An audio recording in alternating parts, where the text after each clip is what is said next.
Hi friends, இன்றைக்கி நம்ம மொச்சைக்கொட்டை காரக்குழம்பு பார்க்கலாம் வாங்க. மொச்சையை நல்லா வெறுங்கடையில் வறுத்துட்டு ஊற வச்சா அது 1 மணி நேரத்தில் ஊறிடும். ஊறின மொச்சையை எடுத்து நம்ம ஒரு குக்கரில் சேர்த்துக்கலாம். மொச்சையை சேர்த்துட்டு அதுக்கு தேவையான வேகிறதுக்கு தேவையான அளவு தண்ணி ஊற்றிட்டு அதுக்கு நம்ம மொச்சைக்கு தேவையான அளவு உப்பு போட்டு வேக வச்சு எடுத்துக்கலாம்.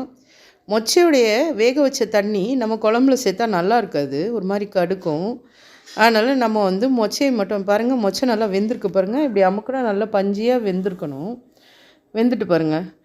இதை நம்ம தனியாக எடுத்து வச்சுக்கலாம்.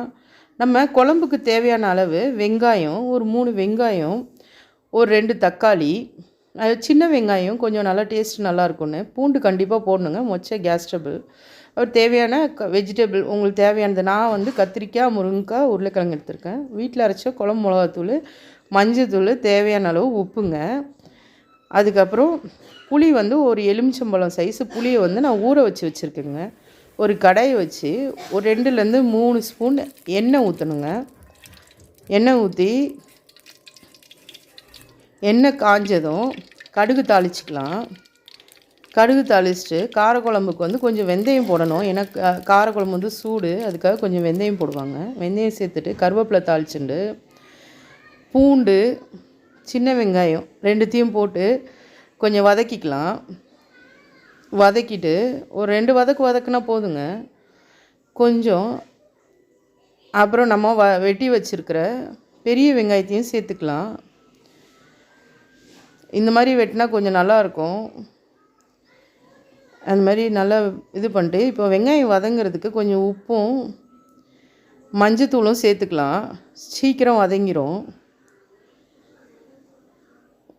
நல்லா வதக்கி விட்டுடலாம். இப்போ பாருங்கள், நல்லா கொஞ்சம் கலர் சேஞ்ச் ஆகிடுச்சு.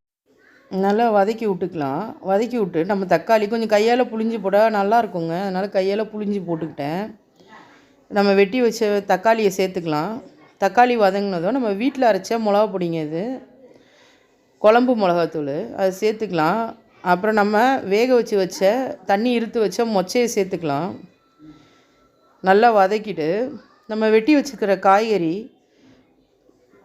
முருங்கைக்காய், கத்திரிக்காய், உருளைக்கிழங்கு, இது 3த்தையும் கொஞ்சம் நல்லா வதக்கிக்கலாம். கொஞ்சம் வதக்கிட்டு இந்த காய்கறி வேகிறதுக்கு நம்ம கொஞ்சம் தண்ணி சேர்த்துக்கலாம். நல்லா தண்ணி சேர்த்து நம்ம கொஞ்சம் நல்லா காய்கறி வேகட்டுங்க. நமக்கு மொச்சை ஆல்ரெடி வெந்துடுச்சு.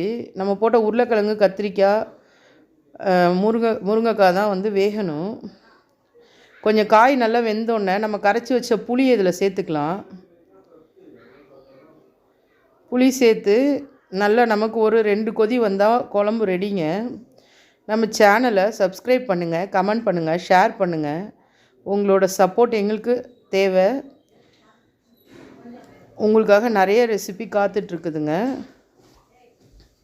பாருங்கள், நல்லா உருளைக்கிழங்கு வெந்துட்டு பாருங்கள்.